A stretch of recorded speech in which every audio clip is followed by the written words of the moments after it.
Thank you, fellow Albertans. I'm here today to talk about some good news and some bad news. Let's start with the good news.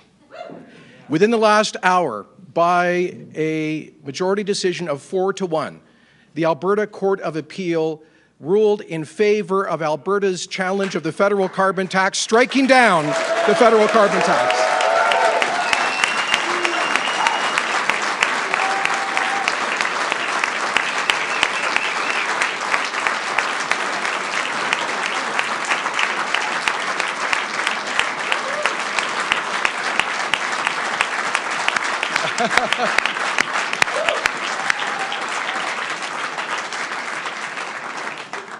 This is a great victory for Alberta and a victory for Canadian federalism. And we will take this decision with us as we stand up for our allies in Ontario, Saskatchewan, and Quebec at the Supreme Court of Canada next month.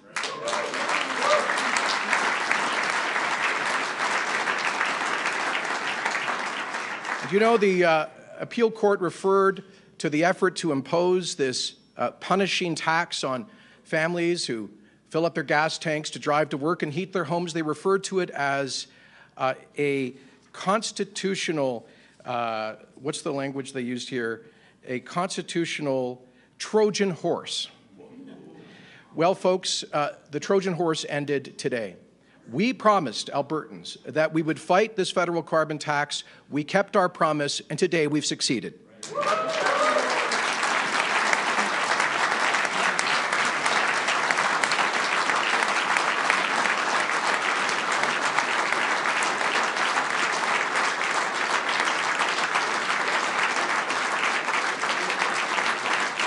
Thank you. But let me be clear about why we're fighting so hard against the federal carbon tax. First, we disagree with Ottawa that a one-size-fits-all consumer tax that punishes families for heating their homes or driving to work is the best way to reduce emissions. We categorically reject that.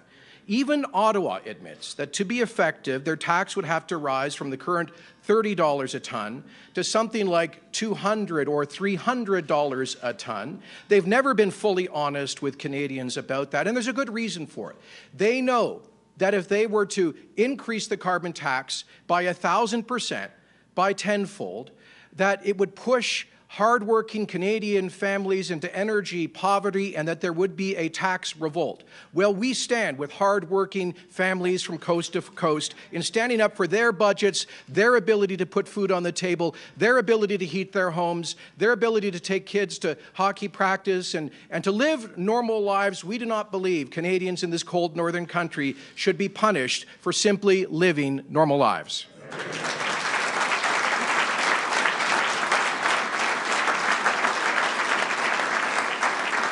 Secondly, we do not agree that Ottawa has the power to invoke its general authority in the Constitution to ensure, quotes, peace, order, and good government to impose such a tax on the provinces. If the peace, order, and good government clause can be used to justify federal regulation in an area that Ottawa is not otherwise empowered to regulate, then it could effectively erase the long-standing and essential division of powers that is at the heart of the Canadian Federation. And that is why, again, it was so important in a 4-1 decision today, the Appeal Court of Alberta stood in defense of the Canadian Constitution as it was in 1867 and has been for over 140 years in determining that there is an appropriate division of powers, and this government, together with our allies across the country, will continue to defend the Constitution of Canada.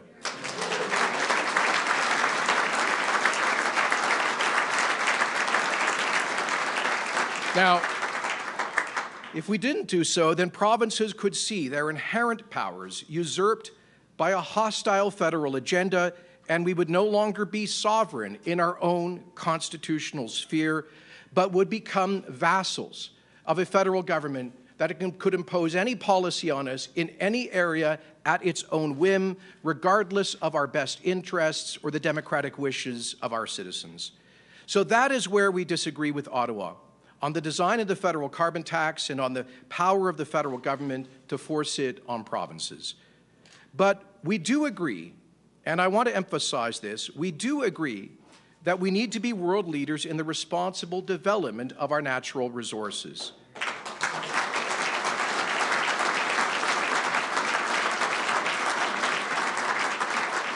And we agree with the need to reduce emissions across our economy and in our energy sector. But we must be allowed to do it our own way. We will not tolerate Ottawa deciding the future of Alberta's economy.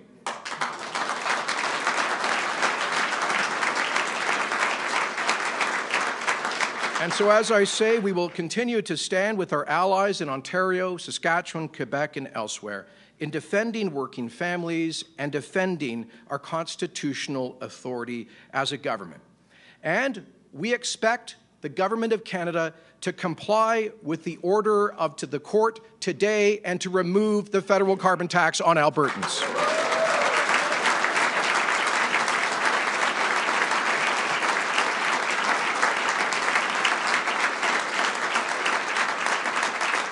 Because, folks, that tax is not really about the environment. At best, it has a almost immeasurable, negligible effect on emissions. As I say, punishing people for living ordinary lives is not sound environmental policy. Let me be clear, though.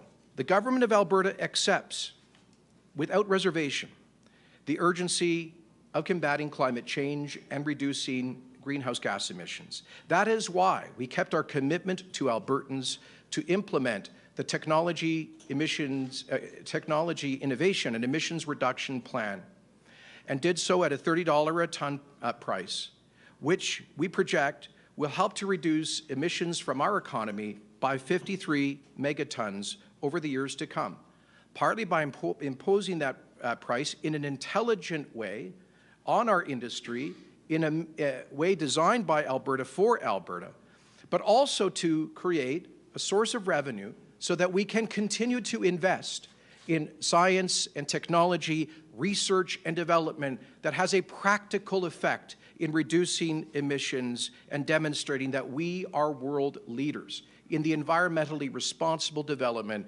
of natural resources, just as Alberta has done for so long. And we do not get enough credit for this, but this province was the first jurisdiction in North America to impose a price on emissions. It did so over a decade ago. This province has invested billions of dollars in cutting-edge technology that is now well on the way to commercial application, including, for example, the carbon capture storage project at Shell's Scotford refinery, including the cutting-edge carbon capture utilization and storage projects like the carbon trunk line that will help with enhanced oil recovery at, we hope, net minus carbon footprint. We have companies that are investing billions of dollars of their own accord on radically reducing their carbon intensity, Suncor's billion-dollar gas cogeneration power facility being one example of that. And this government has worked hard to find common ground with the Government of Canada on policy that reduces emissions. We worked very hard to achieve an equivalency agreement on our tier program, and I'm pleased that we achieved that in late December. And now we are working very hard to achieve an equivalency agreement with the Government of Canada on methane emissions that will further reduce greenhouse gas emissions from Alberta, but we believe we know how to do it at lower costs with less of an effect on jobs and our economy while maximizing the environmental benefits. And we've demonstrated this, not just in these areas, but in constructive work with the Government of Canada on wildlife habitat protection, including on caribou and bison. And I want to salute our remarkable Environment Minister for his tremendous constructive efforts in all of these fronts to ensure that we can continue to grow Alberta's economy while demonstrating that we understand our environmental responsibilities. Jason Nixon.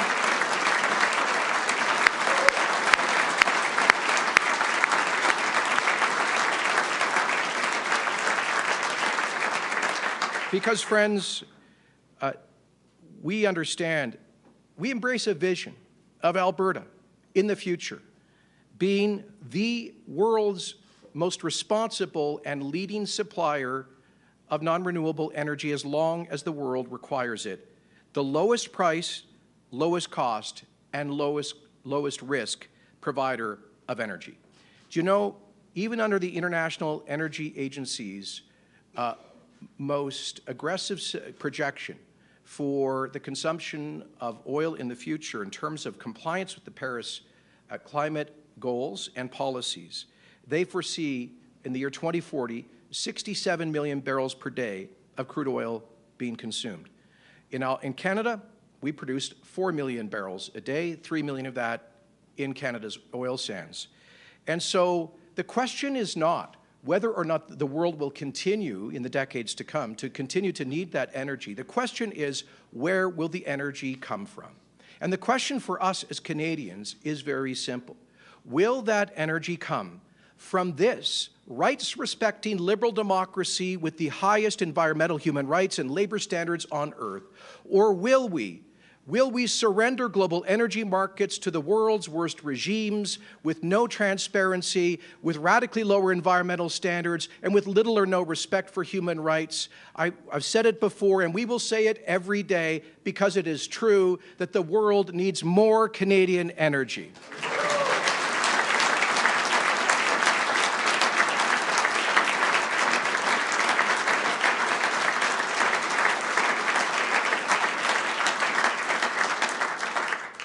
If I could, for our friends from French language media, pour dire que si le Canada refuse à développer nos ressources énergétiques et naturelles à l'avenir, nous avons abandonné les marchés internationaux de l'énergie au pire régime du monde, avec les mesures environnementales et droits de la personne très bas, et le Canada est le meilleur producteur de cette énergie au monde. Il faut le développer avec plus de meilleure performance en ce qui concerne l'environnement, et nous sommes axés sur ce défi-là. Now, friends, let me turn then to the bad news. Albertans were deeply distressed by the announcement last night of Teck Resources Limited that it is repealing its application before the Federal Environment Minister for a license to produce the Frontier mine in northern Alberta. Let me be clear. There is absolutely no doubt that this decision was taken in large part because of regulatory uncertainty and endless delays created by the national government, as well as the general atmosphere of lawlessness that we have seen take hold parts of our country and much of our economic infrastructure in the past 3 weeks. This should have been a straightforward and automatic approval. After it went through 9 years of exhaustive environmental review, according to the world's most rigorous standards, and given that over that time, profound period of Indigenous consultation with affected Aboriginal communities. And what came from all of that was a validation of the Frontier project as being the kind of project which should be the path forward for responsible energy production. It would have produced, based on the technology they proposed 9 years ago, which would now be even more effective, they projected producing energy at about 1/2 the carbon intensity of a barrel of Alberta bitumen, and it would be lower carbon intensity than half the oil produced in the United States. According to Science magazine, the Teck Frontier mine would have produced energy at in the bottom quartile of carbon intensity amongst global oil producers.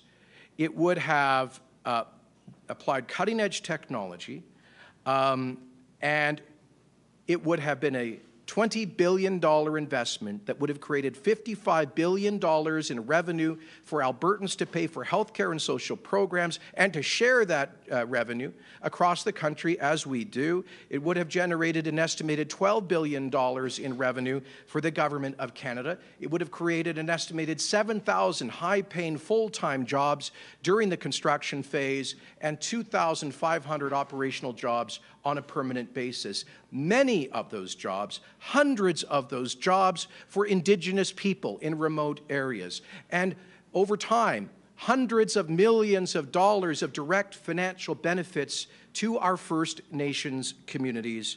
All of that ended last night.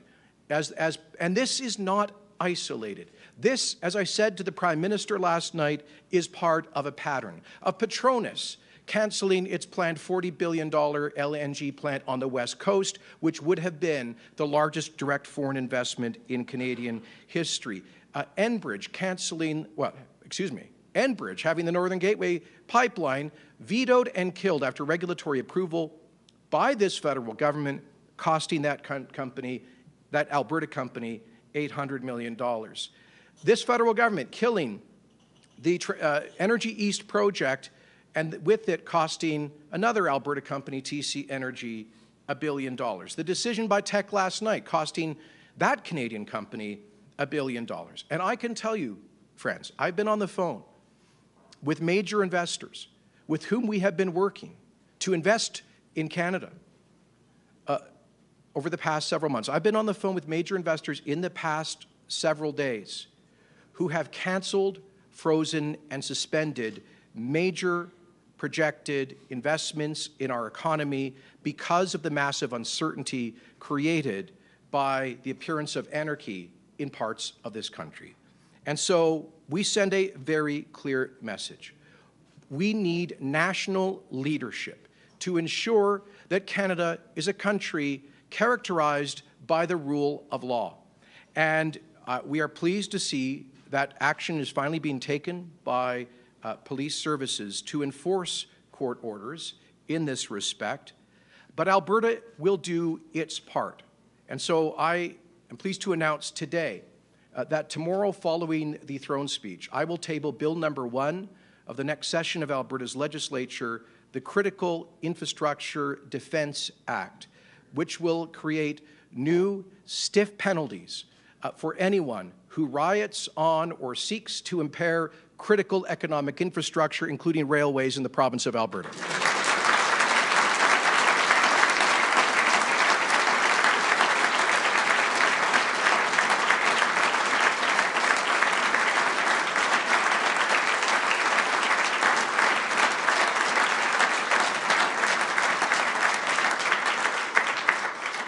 Secondly, and let me be very clear about this, with growing questions about investor confidence in Canada, the Government of Alberta is prepared to do whatever it takes to ensure our economic future, including a future of responsible resource development. We will not back down. When regulatory uncertainty, hostility by the federal government, or pressure from special interest groups inhibits investment in Alberta resource development, our government will act. Like the government of the late Premier Lougheed, Alberta is prepared to invest directly and support companies and Indigenous groups when necessary to assure the future of responsible resource development, and we rule nothing out in that regard.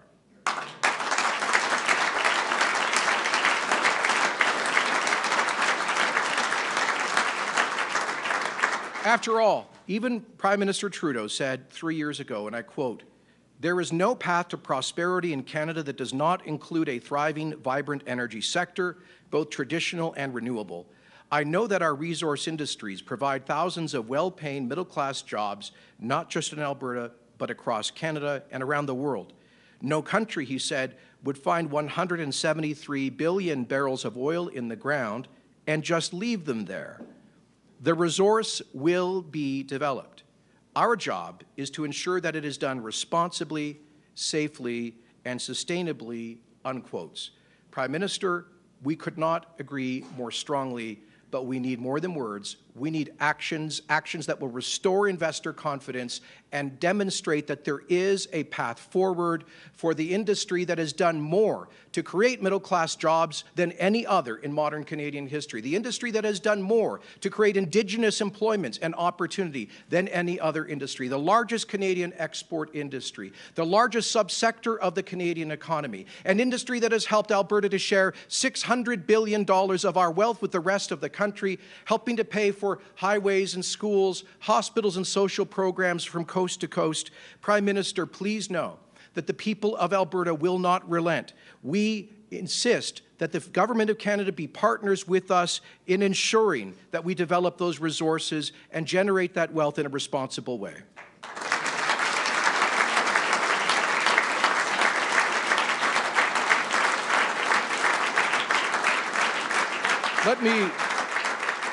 Let me close by underscoring a critical element of this. The impact on Indigenous people. Over the past few months, our Minister of Indigenous Relations, Rick Wilson, Minister of Environment, Jason Nixon, senior officials and others worked diligently with great determination to come to a comprehensive agreement with affected Northern Alberta First Nations on the proposed Teck Frontier Mine. 14 of the 14 proximate First Nations had given conditional approval after 9 years of outreach by that company. But there were still issues that had not fully been resolved. Issues around managing bison habitat, issues around water monitoring and environmental monitoring, issues around ensuring economic benefits for their people. And so we went to work, in part by leveraging the newly created Alberta Indigenous Opportunities Corporation.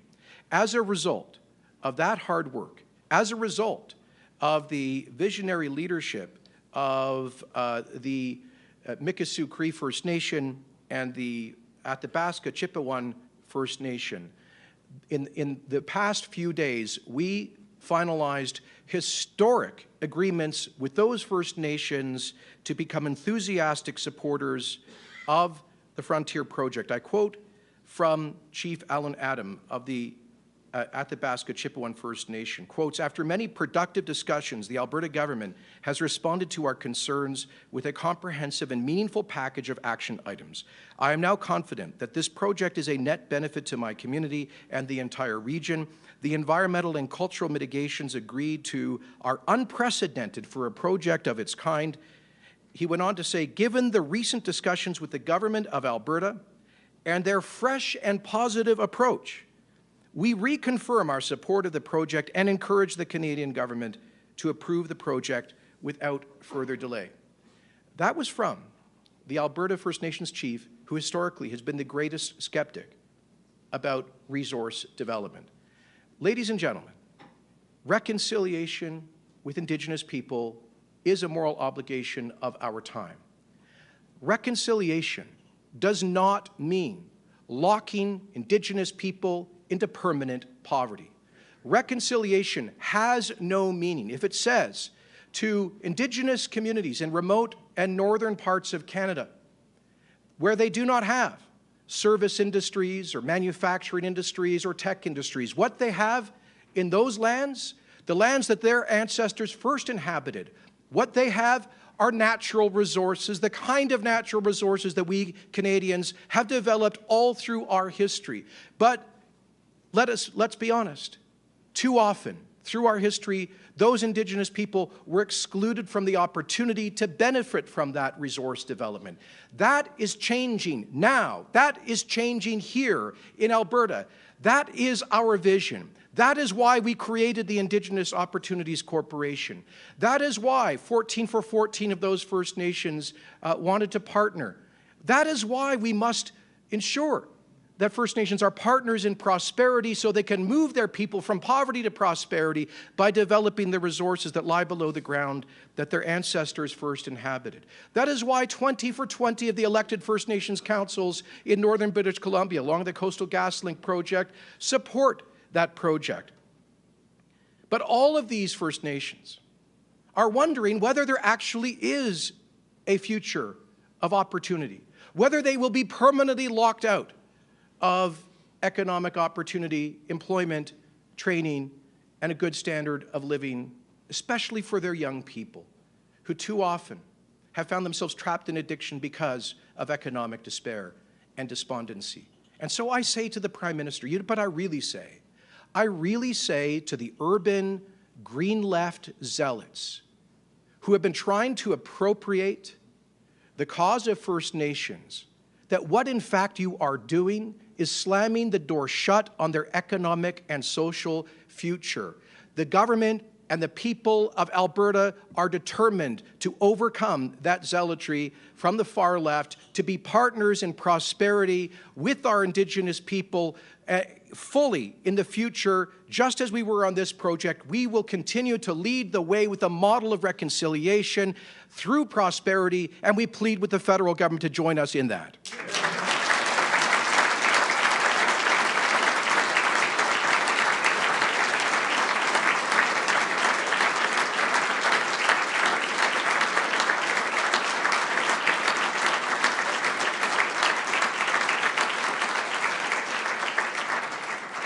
And finally, this is the last point. Albertans demand a fair deal in the Federation. Not a special deal, a fair deal. At the heart of the fair deal is this: if the rest of Canada wants to continue to benefit enormously from the resources that we develop through our hard work and innovation, we are happy then to share the blessings of those resources with our fellow Canadians from coast to coast. But we cannot do so. We cannot do so if we continue to get blocked in and pinned down at every turn. We cannot do so if projects continue to be vetoed and canceled and pulled back. We cannot do so if Ottawa policies lead to an environment that fundamentally undermines investor confidence. We demand that fair deal, and that is why we have appointed the Fair Deal panel. I want to thank the tens of thousands of Albertans, including MLAs Tanya Yao, Drew Barnes, and Miranda Rosen, and the other panelists, including and especially my late friend, Chief Jason Goodstriker, for their diligent work. I look forward to receiving their recommendations by the end of next month. Let there be no doubt, we will act on those recommendations, but we will do so thoughtfully, deliberately, and according to our timelines, not Ottawa's.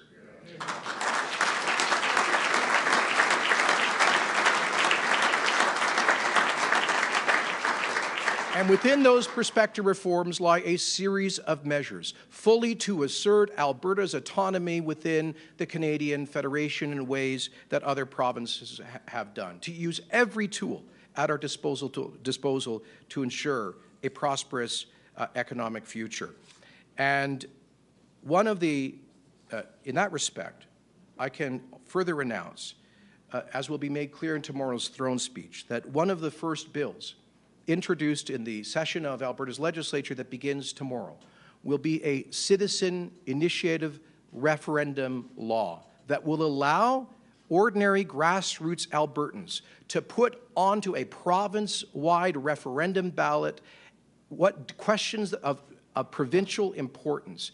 If there are questions that people think that politicians or the legislature are not willing to address or to take on, the Citizens Initiative Law, which we will introduce in the days to come, will empower the people of Alberta to put on the ballot a vote on critical issues about our future, part of our broader agenda of democratic reform to empower ordinary Albertans.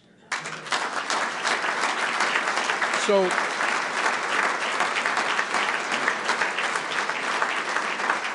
friends, with that, let me close by thanking you. We'll take questions in a moment. I just want to say a word to Albertans who are angry, frustrated, hurting, especially to those who have now 5 years into a period of economic stagnation, still not seeing a sign of hope, to those who are still unemployed or whose incomes in the private sector are down dramatically, those small business people who are still barely hanging on.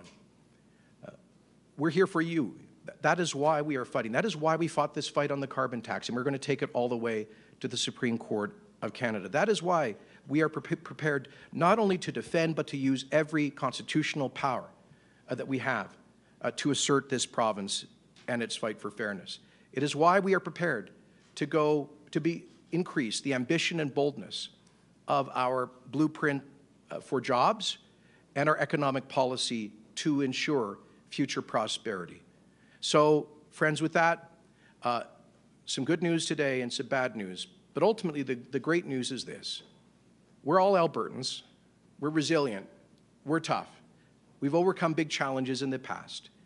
And in solidarity with one another, standing for what is right, we will overcome these challenges for an Alberta that is always in the future a land of opportunity. Thank you very much.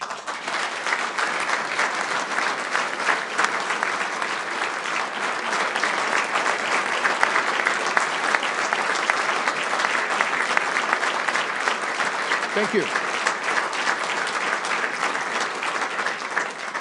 I'm happy to take questions. I'll just remind our friends in the media that we'll limit yourself to one question, one follow-up, please. Go ahead. Afternoon, Premier. Can I just get you to expand on one point you made in your speech, if I'm paraphrasing it properly? We're prepared to invest directly when necessary. We'll rule nothing out. Of course, you've sort of, if I'm interpreting that correctly, you've gone against that in the past, oil by rail, that sort of thing. Is this a change in policy now, and what does this look like? First of all, the oil by rail deal was just a bad deal. It made no financial or economic sense. It was a $4.5 billion risk only to move 120,000 barrels per day over 2 years to do something the private sector was willing to do, as demonstrated by the fact that crude by rail shipments have tripled from 100 to nearly 400,000 barrels per day without that government action. So we managed to get out of that thanks to, I'd like to commend my chief of staff actually for having led that file and having helped to save Alberta taxpayers several $100 million. Ours is a government that believes that markets are generally the best way to create prosperity. And we believe in limited government. At the same time, we recognize that we are facing certain existential threats, partly through politics, the failure to get pipelines built, the vetoing of major projects. And so we will not stand by passively and allow those seeking to landlock our energy and cripple our future to do so as passive spectators. So we will, as a government, be assessing in which ways we may need to ensure future investment in the Canadian energy sector to ensure an economic future for this province. And there will be news to follow on that in the weeks to come. Can you just give me a sense, is there something that you're looking at? Are we looking at perhaps buying a pipeline, or how might this manifest itself? There are projects that we are looking at, and you'll have to stay tuned to see how it manifests itself. Good afternoon, Premier. My question is in regards to the second bill that you mentioned, the citizens-initiated referenda. Would your government entertain a referendum that is put forward by citizens in regards to secession? Well, the point is that it's not about the government entertaining ideas, it's about what Albertans want on the ballot. The key question on a citizen initiative law is what are the thresholds? And those will be proposing some thresholds in the initial draft of the bill. But as I said to the government caucus this morning, I will encourage a legislature committee to hold expansive hearings on that, on what would be the right thresholds to trigger a referendum. My view is you want thresholds that are sufficiently high that you prevent a frivolous abuse of the initiative process, but low enough that if a significant number of Albertans really believe something is a critical issue, they can get it on the ballot. I note that British Columbia has had a citizen initiative referendum law in place, actually brought forward by, I believe, the NDP in the early 1990s, and it has been used in one case to repeal the harmonization of the PST. So Albertans would be free to put these issues. They would have to be obviously constitutional. I mean, it can't be a referendum to declare that the moon is made of blue cheese or something. It has to be there would be a process to ensure that that referendum questions are of a legal nature. But ultimately, this would be throwing the ball in the court of Albertans to raise issues of importance if they believe the legislature is not doing that. Now, further to that, your government and you yourself are opposed to secession, I believe. How are you going to plan on persuading Trudeau as oil and gas projects are falling like flies? You've tried the carrot with your emissions cap, and I think Albertans thought that was a good olive branch, but you've tried the carrot. What is the stick?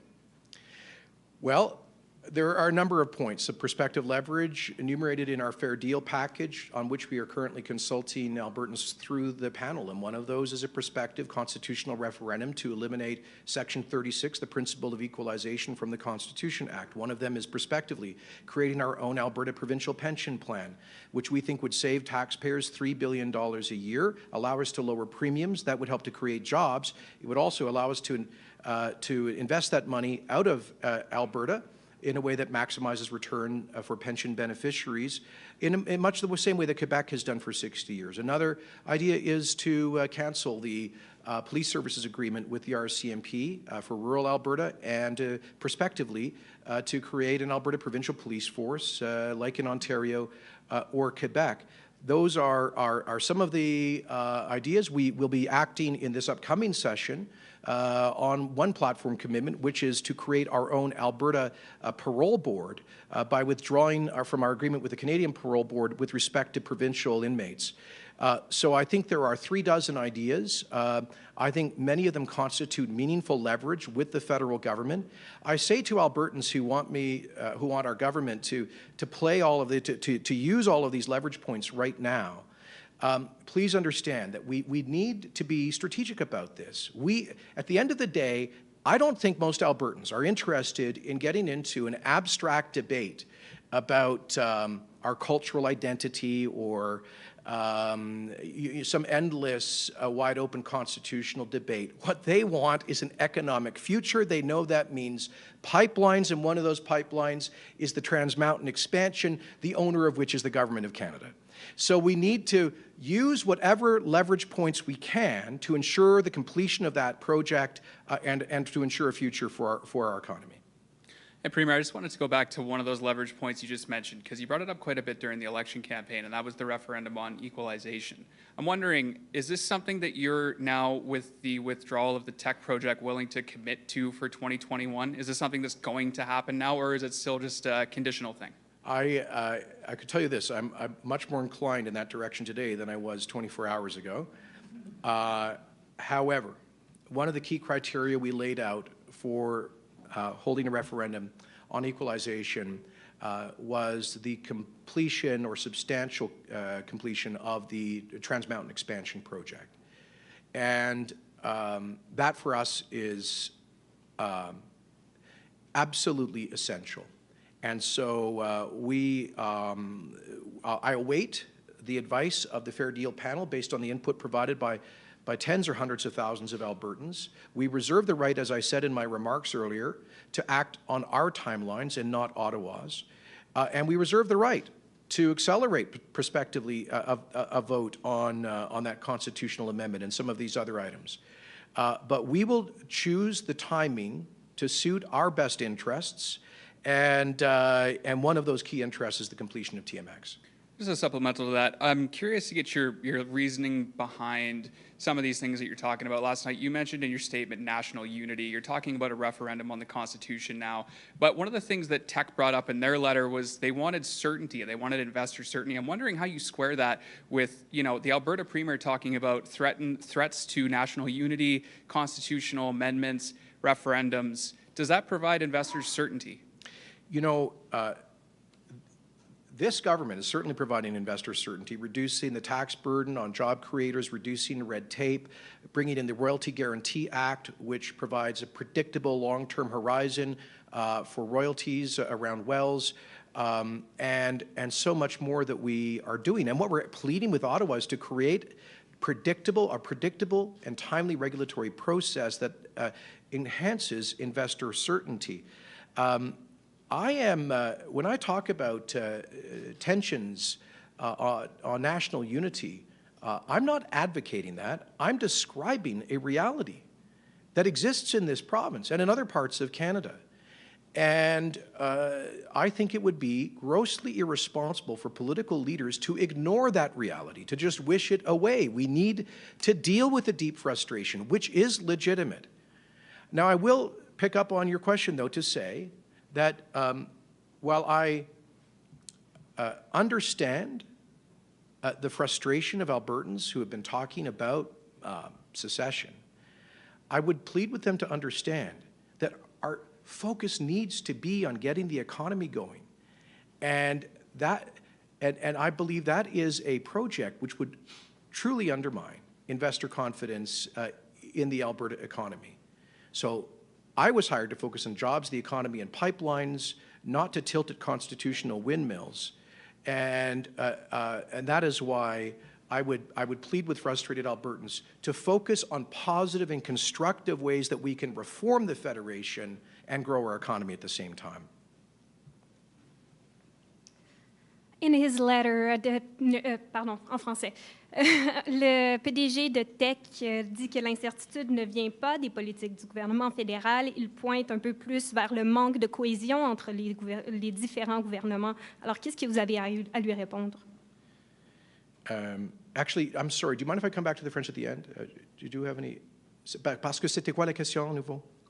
La question, c'est que le PDG de Teck, vous avez été très prompt à pointer le gouvernement fédéral du doigt pour le refus de Teck, mais lui, c'est pas eux qui pointent du doigt, il dit même que c'est pas la faute des politiques du gouvernement fédéral, que c'est plutôt un manque de cohésion entre les différents gouvernements, well, incluant le vôtre. I'll answer in English first and then I'll answer in French. So the question was, the president of Teck said in his statement that he did not blame the federal government, but a lack of cohesion on policy.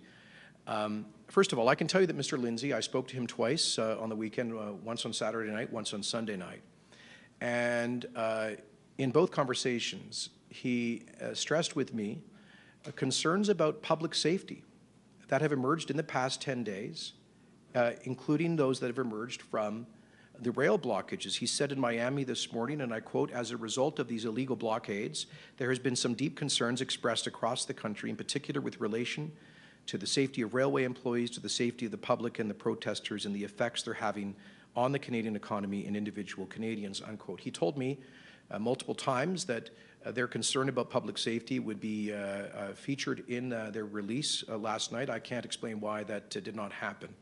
But it's clear to me that what actually happened was this. The federal government let Teck know that there would not be a yes-no decision on the application this week, but rather it would be deferred to some point in the future, creating even greater uncertainty for that company, which has critical, large mining operations across Canada and around the world.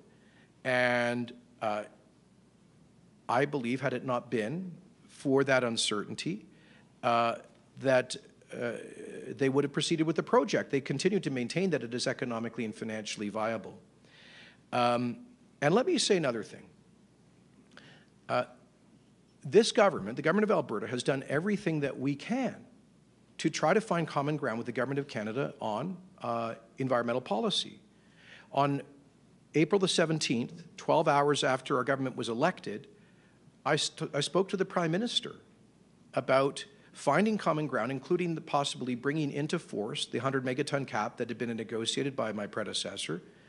I talked about our tier plan. I said we'd be willing in principle to go to a $30 a ton price and to take other actions as long as we could find a way forward for approvals on major projects.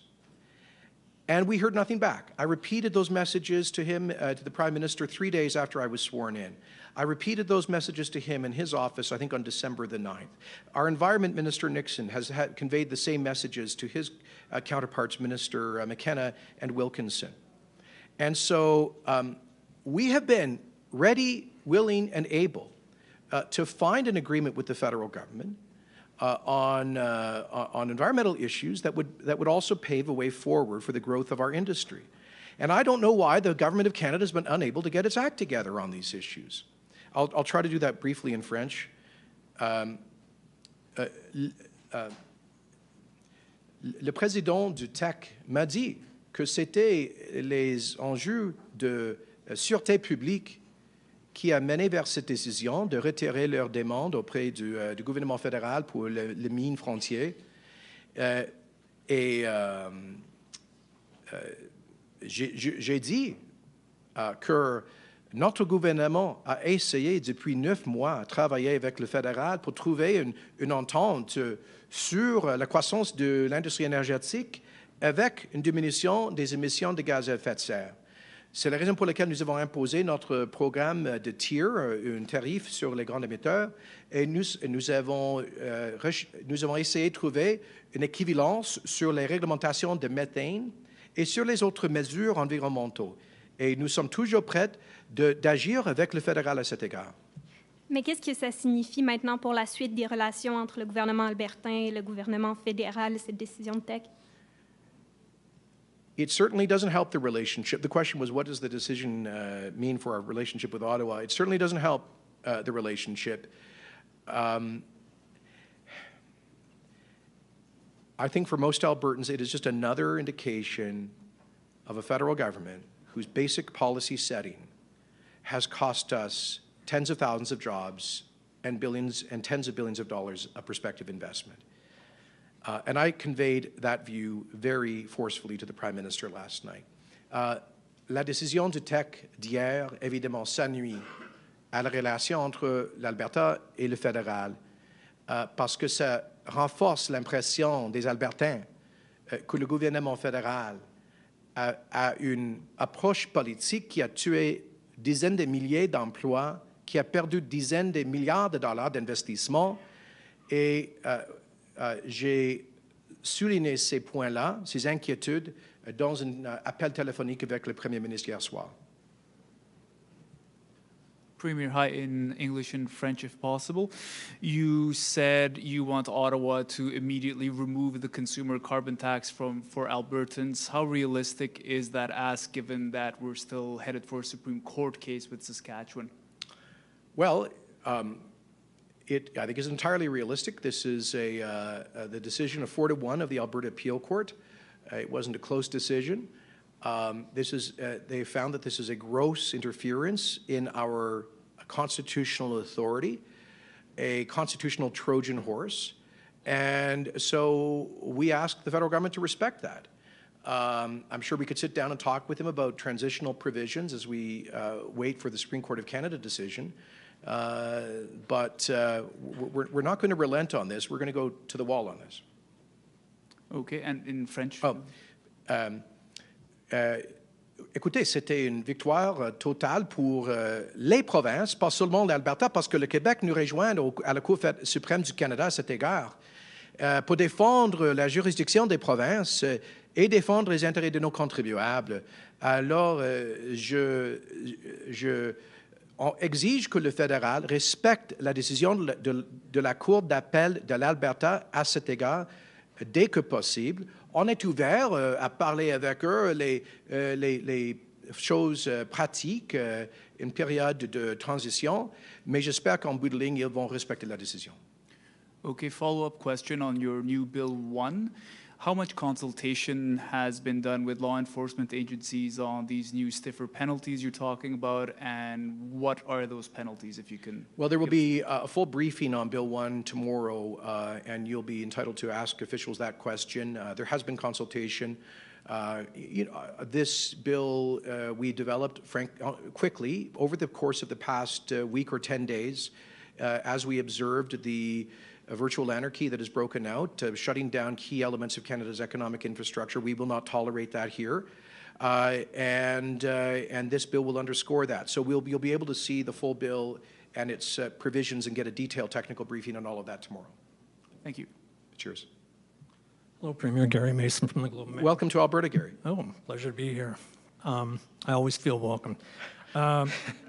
Mr. Premier, I want to go back to Don Lindsay's letter that he sent to the federal government. In that letter, he said, global markets are changing rapidly and customers are increasingly looking for jurisdictions to have a framework in place that reconciles resource development and climate change. That does not exist here in Canada. I'm just wondering if you're successful in killing the carbon tax at the federal level, that essentially sinks the government's climate plan. How does that make Canada a better place to invest in, you know, if you believe the words of Don Lindsay here? Well, I don't accept the premise of your question, Gary, because the technology innovation emissions reduction levy that we imposed on about half of our economy will, we estimate, over time, reduce emissions by about 52 megatons. The best, most ambitious estimate of the NDP about the impact of their retail consumer carbon tax was 5 or 6 megatons. So we're basically talking about a fractional.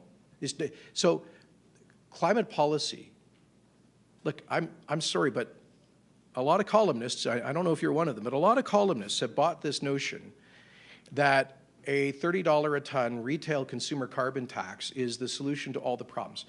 Let's be honest. The folks who are advocates of carbon taxes admit, including Environment Canada, and certainly the environmental organizations, openly admit that it has to be at a price point of at least $150 a ton and more like $300 a ton. The UN, the IPCC says going up eventually to $5,500 a ton. The price has to be so high that it makes heating your home and filling up your gas tank prohibitively expensive. And I submit, Gary, that no government in Canada would get elected or re-elected if it tried to push so many middle-class people into energy poverty. So it is not. That is why I maintain it is not a credible environmental policy. What we are doing, I believe, is focusing on the big emitters, on methane, on technology, on science, that in this province has helped to reduce the carbon intensity of a barrel of bitumen by 1/3 since the year 2000, by I believe 40% since the Kyoto Accord was signed in 1997. These advances have us on path to a further 20% reduction in carbon intensity by the end of this decade out of the Alberta oil sands. We're working on comprehensive methane regulations that will add to that. So, Gary, my point is that in terms of environmental gains, the consumer carbon tax is negligible in its impact, but it does punish people for living normal lives. And I think that's a legitimate policy disagreement. We can work through this. Okay, Premier, a quick follow-up on this plan that you have for the federal or for the provincial government to take a more direct role in some projects. It's no secret that a lot of investors are backing away from fossil fuels. I mean, that's a common story out there. Are you talking about taking an investment role in projects that are having a difficult time finding capital on the open market? Well, we're not ruling anything out, is my answer. On the preamble to your question, I'll say this.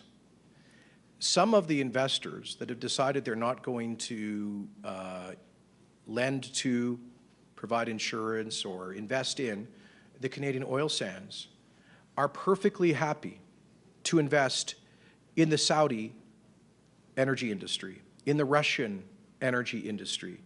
They were perfectly happy to capitalize the Russian LNG pipeline to China. They're lining up to get behind the Saudi Aramco IPO. And you know, there's the one famous global bank that said they were boycotting the Alberta oil sands, which immediately thereafter hosted a major global investment conference in Riyadh, Saudi Arabia. So here's my point. Here's my point. I don't see capital leaving oil and gas. I have seen capital leaving the Alberta oil sands. Why? Because we've been held to a double standard. And and frankly, because I think what we've seen is there's been a cynical effort by certain interest groups to conflate the Canadian oil sands with thermal coal, which is completely counterfactual. The truth is, if you look at a company-specific ranking of environmental, social, governance performance by oil and gas producers around the world, companies like Suncor, CNRL, Cenovus, MEG rank at the top of the top, and companies like Saudi Aramco, PetroChina, and Gazprom rank at the bottom. Why then would capital markets allocate capital to the worst performing companies instead of the best performing companies? I think it's because they know that politics will never come back to bite them in those countries and those OPEC dictatorships. So that's why we are pushing back with a very vigorous message on our environmental, social, and governance standards. And that's quite frankly, Gary, why things like our TIER program are important. We have to, and our companies know this. MEG, CNRL, Cenovus have all committed to net zero production of CO2 by the year 2050. And we want to help them achieve that goal. So afternoon, Premier. I guess a follow-up to Gary's question. You were elected on this fight back strategy. You launched the War Room. You have the inquiry into foreign funding, and you've been meeting with international investors. And yet we have seen this, as Gary mentioned, BlackRock has pulled out of the oil sands. We have Teck saying that they will not go forward with this project in part because of the lack of climate policy. So what do you think? Can I just say that about Teck? We had meetings with Teck officials on and off for several months, like probably dozens of meetings to communicate about their proposal. And they never raised with me, my staff or officials, emissions policy as an issue. They never raised Alberta emissions policy, not once. Not once. The first we heard of that was in the statement last night. So what do you think needs to change? Well, what I think is that they were absolutely prepared to proceed with this until, as the CEO said, the last 10 days. And what have we seen in the last 10 days? Shutting down of key elements of the national infrastructure, railways, through which Teck, as one of the largest mining companies, ships enormous amounts of products, and concerns about the implications of that for investor certainty, for public safety, to quote Mr. Lindsay. So, you know, Teck's whole project was premised on being the lowest emitting producer of oil in Canada. And as I said, in the bottom quartile of carbon intensity in the world. This was not about emissions. Premier Kenney, just going off of what you said earlier about your government not ruling anything out when it comes to investing in energy projects, would your government consider buying the Teck Frontier mine lease? Is that something that could be possible at all? We're ruling nothing out. And if it were to be done, would it be done through AIMCO, kind of like Coastal GasLink in December? No. Okay. Fair. I reject the premise of the question because the government of Alberta does not, cannot, will not direct AIMCO on how to invest. Period, full stop.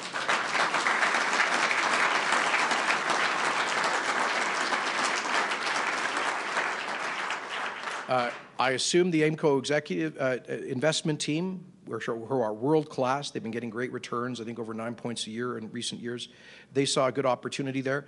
I think AIMCO, because of where they are situated, they probably see more opportunities in Canada, Western Canada and Alberta than maybe firms in London and New York. And I don't think that's a bad thing. That's how the Caisse de dépôt has operated in Quebec for many years, but we would never direct that fund as to what to invest in. Okay, all right, I think we've exhausted the questions, Christine, and we've probably exhausted all of you guys. So thanks to all of you for your patience here. Look forward to starting a constructive session of Alberta's legislature tomorrow as we continue to keep our promises for Albertans, more promises made and more promises kept. Thank you very much.